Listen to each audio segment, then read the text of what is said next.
Isitmağım az. Nima? Bosqinchilik jinoyat o'tkazibdi. Acaba sen dadamni mushunda o'tib kelsin demaydigan sen? U arz akamni mashinaga yetibdi, u o'lib qoldi.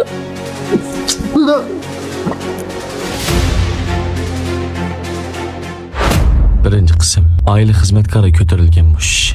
Men sening kelingni bo'g'itman. Bo'tqalar qilib. Sen meni zarlab o'tirmak shundaqmi? Qara aytib. Bugun bo'yni saqchib ketaman deb o'ylama.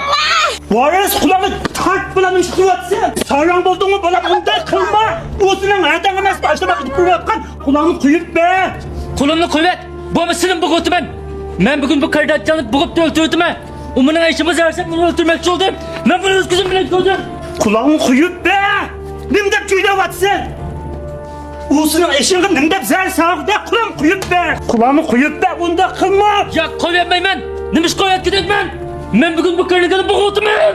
Kuyup be nemsin? Bu nemsin? Vajam, voy qo'lim. Mening qo'lim sinib ketgan o'xshaydi vajam. Kire yeni muhtemlikleri. Kire yeni muhtemlikleri. Mesela kulağını rast sunduratmaydigan bolsam. Bu adam bulmadan hoy var. Xat to'xtab tur. Agar sen mening dadam bo'lmagan bo'lsang, senimni kelini bo'g'itgan bo'lardi.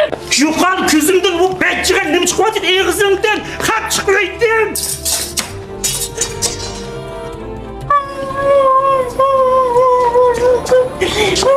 Ko'nglingizni yerim qilmag'in. Nima ish bo'ldi Sade? Men nima bu bugun aytgan tamoqim azliqsiz bo'lib qolgan qachsiga tusilib atatdim. Zahar saldim deb qilib qo'ydi, bo'g'ib o'ldirib qo'ygan. Ko'nglingizni yerim qilmang. O'zingizni bilasiz, bu hayvonning qiliqini o'zi ko'nglingizni yerim qilmang.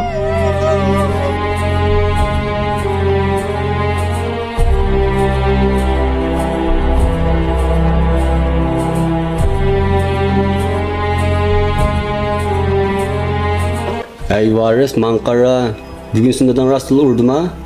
Qandaq adam özünün balasını urduğan? Texay kaltaklar urmasdan zıxlardım o seni. Rastını desem varis, dadan sana dadı bilişki uyarmaydı iken. Dadan da sana vapa gelmeydi iken. Şu emas mı?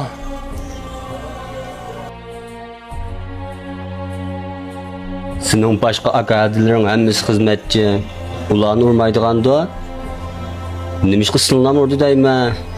Bunun çokum bir mesele var.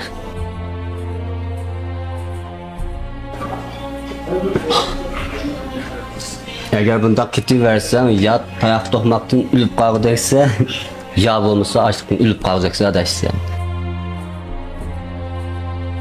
Emesi men qandaq qilmağa billah. Sodiq qandaq qilsam bo'ldi. Sizlar menga yo'l ko'rsatib qo'ying. Dadanın seni zıh bilan urgunu qarganda, dadan seni perzent o'rnida ko'rmaydi adash.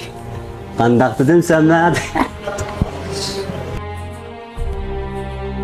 Sen bağı varis dadandan ayrılıp ketkin. Toxtam tüzüp dadandan ayrılıp ketkin. Ayrılıp ketsen sen miras talep kılalaysan. Sen çok miras almışsan bulmayı. O gene tumuşqi gitip qalan kazzap dadan.